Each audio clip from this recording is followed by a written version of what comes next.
You with a receptionist's pay. Where is this money really coming from, Monique?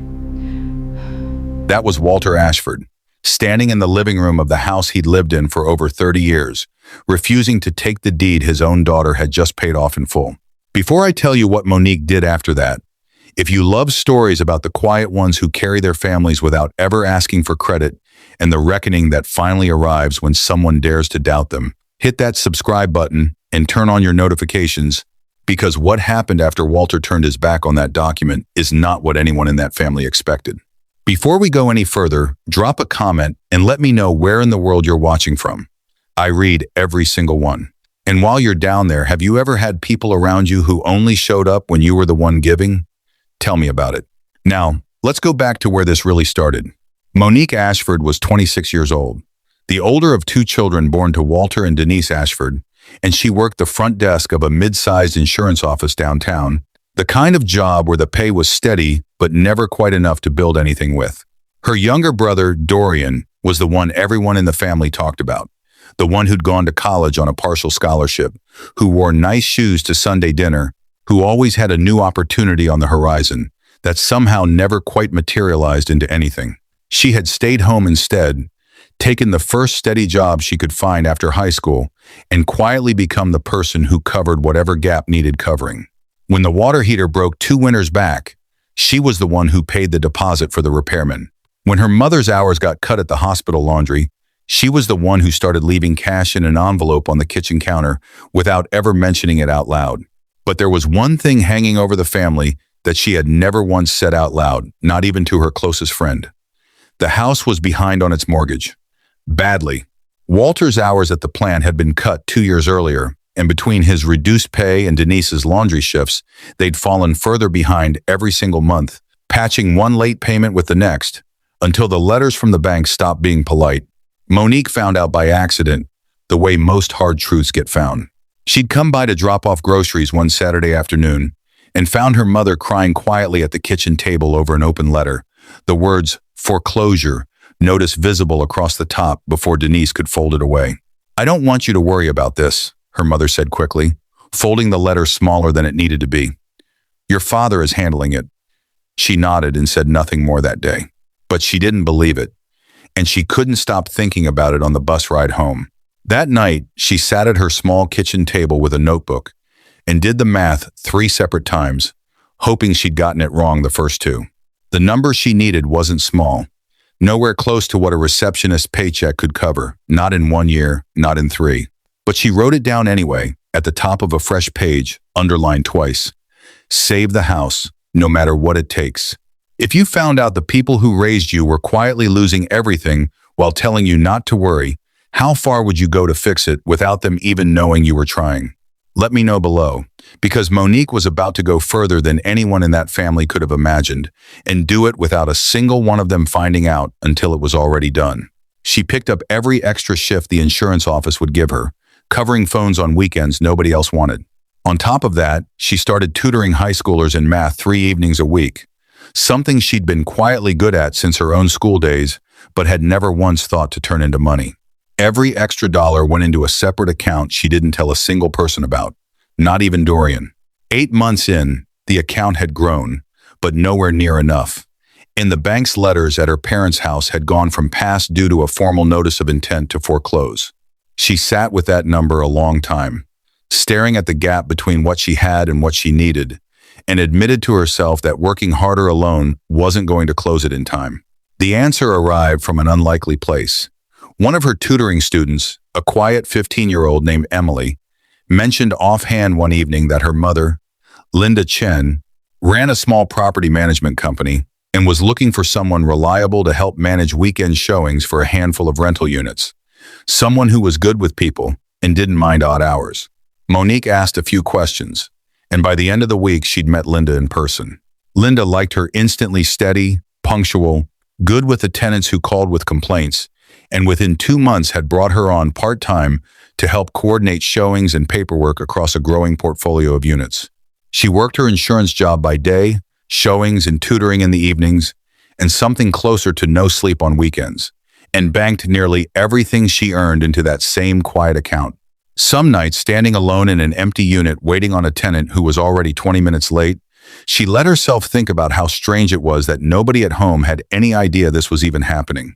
Not the second job, not the math she kept redoing in her head every payday, not the number that was still, stubbornly, not quite big enough. She thought about her mother folding that letter smaller than it needed to be, and about how tired a person could get pretending everything was fine for someone else's sake. It made the late showings easier to sit through, oddly. She wasn't doing this to be thanked. She was doing it because somebody in that family had to stop waiting for next year the way she'd been taught to. 6 months later, Linda offered her a full-time position managing the portfolio directly at a salary nearly triple what the insurance office paid. She gave her notice within the week and told no one at home what had changed, because for the first time in her life, she wanted something to be a surprise instead of a burden she had to explain in advance. 14 months after that night at her small kitchen table, Monique finally had enough not just to catch the mortgage up, but to pay it off outright. She met with the bank quietly on a Tuesday afternoon, wired the full remaining balance, and walked out holding a single folded document that made the house, for the first time in her parents' lives, completely and permanently theirs. She didn't call ahead. She drove straight to her parents' house that evening, document in hand, heart pounding harder than she expected for something she'd planned this carefully. But word had already reached the house before she had. Dorian, who'd overheard her mentioning the property management job weeks earlier to a cousin at a family gathering, had spent the following weeks quietly speculating out loud to anyone who'd listen. How exactly was Monique affording a car repair and new work clothes and a nicer apartment on a job nobody in the family fully understood, showing rental units at odd hours, alone, for people whose names nobody recognized? By the time her cousin Felix mentioned it at church, the story had grown legs of its own. Some money-related trouble, people whispered, though nobody could say exactly what.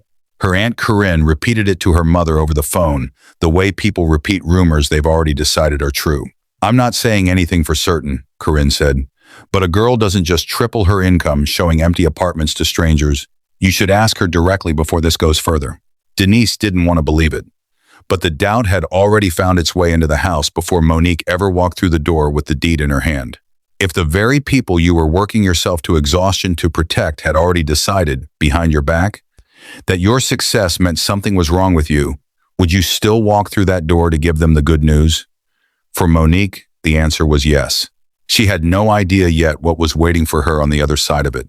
Walter answered the door himself, and something in his face was already braced for a conversation he didn't want to have. She stepped inside, smiling, and held out the folded document before she'd even said hello. "Dad, Mom, I paid off the house. It's done. It's completely yours now. No more mortgage, nothing." The silence that followed wasn't the silence of joy. Denise's hand went to her mouth, but not from relief. Walter's arms crossed slowly across his chest. "Where did this kind of money come from, Monique?" he said, his voice low and careful in a way that made it clear this wasn't the first time he'd asked the question in his own head. "Your Aunt Corinne mentioned some things. Odd hours, strangers. Nobody in this family can explain what you're actually doing for work these days." She felt the floor shift under her in a way the 14 months of exhaustion never had. "You expect us to believe you saved this house with a receptionist's paycheck," Walter said, echoing the very words that had been circling the family for weeks. "Where is this money really coming from?" "I show rental units," she said quietly. "I manage a property portfolio. That's the job. That's all it's ever been." Walter's expression didn't move. "That's not what people are saying," he said. And she realized, standing there with the deed still extended in her hand, that not one person in that room had actually asked her a single direct question before deciding what they already believed. She set the document down gently on the coffee table between them, the payoff letter still visible on top, and walked out without another word. Denise called after her once, but she didn't turn around. After that night, Monique stopped answering calls from home. Not out of anger exactly, though there was plenty of that too, but because she genuinely didn't know what she was supposed to say to people who'd rather believe a rumor from a cousin than the daughter standing in front of them. Weeks passed. Denise tried calling every few days, then every few days became once a week. Walter never called at all, though Denise later admitted he'd picked up the phone more than once and put it back down before dialing. Dorian, who'd started the whole thing without ever meaning it to go this far, sent a handful of texts that went unanswered, and eventually stopped trying too. Meanwhile, she kept working, kept managing the growing portfolio for Linda, kept living in the same modest apartment she'd furnished slowly, with pieces she actually liked instead of whatever she could afford in a rush. She told herself the distance didn't bother her. Most nights, that was almost true, but she couldn't stop thinking about her mother sitting at that kitchen table over the letter 2 years earlier, or the fact that, despite everything, her parents were still living in a house that was now, undeniably, theirs, a fact that had somehow gotten completely lost in the noise of the accusation. So one evening, she sat down and wrote a letter of her own. She told her parents she wasn't angry anymore, only tired. She laid out the truth from the very beginning, the envelope on the counter, after the water heater broke, the night she found her mother crying over the foreclosure notice, the notebook page with "Save the House," "No matter what it takes" underlined twice, the tutoring evenings, Linda Chen, and the property portfolio, the full 14 months it had taken to close the gap between what she had and what the house needed. She wrote about walking into the bank on a Tuesday afternoon and wiring the balance herself, and how she'd driven straight to their house afterward because she'd wanted, for once, to be the one who got to give her family good news, instead of quietly patching whatever had broken. She included a copy of the payoff letter, in case anyone still needed proof instead of her word. And she mailed a copy to Aunt Corinne as well, since Corinne had apparently been so certain about where the money came from, without ever once asking her directly. Denise read her copy standing in the kitchen, the same kitchen where she'd once tried to hide a foreclosure notice from her own daughter and had to sit down halfway through. Walter read his without a word, then read it again a second time, his jaw tightening in a way Denise recognized as regret he didn't yet know how to say out loud. Corinne read hers at her own kitchen table and sat with it a long time, thinking about the phone call with Denise and how easily she'd repeated a rumor she'd never once bothered to check. In the weeks that followed, apologies came slowly. Denise called first, crying before she'd even finished saying hello. Walter took nearly a month before he finally called, and when he did, he told her simply that he should have asked her directly, that he'd let other people's talk decide what he believed about his own daughter, and that he was sorry. Dorian apologized too, admitting he had started the speculation because he was uncomfortable watching Monique's life change while his own stayed exactly where it was.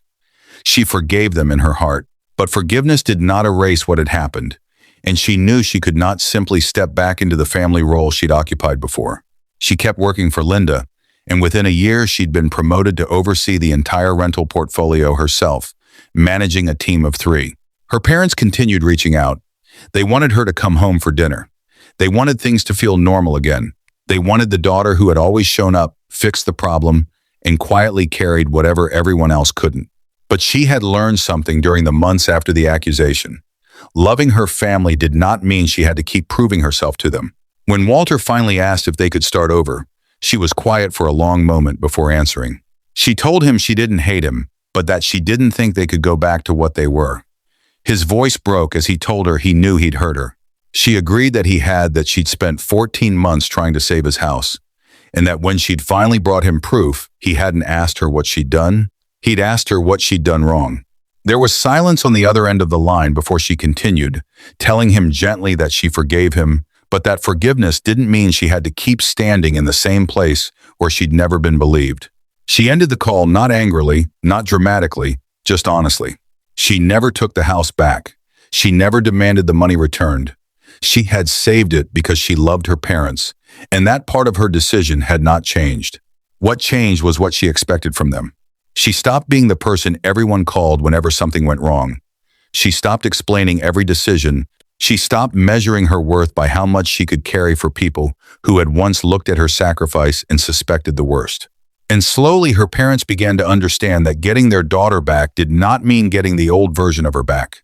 Months later, she visited the house for the first time since that phone call. Her mother hugged her. Her father apologized again. She hugged her mother back. She shook her father's hand.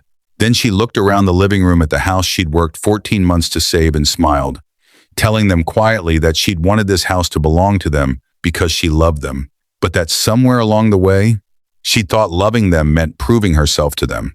She didn't have anything left to prove. She left that evening without a dramatic goodbye. She left knowing she had done what she came to do.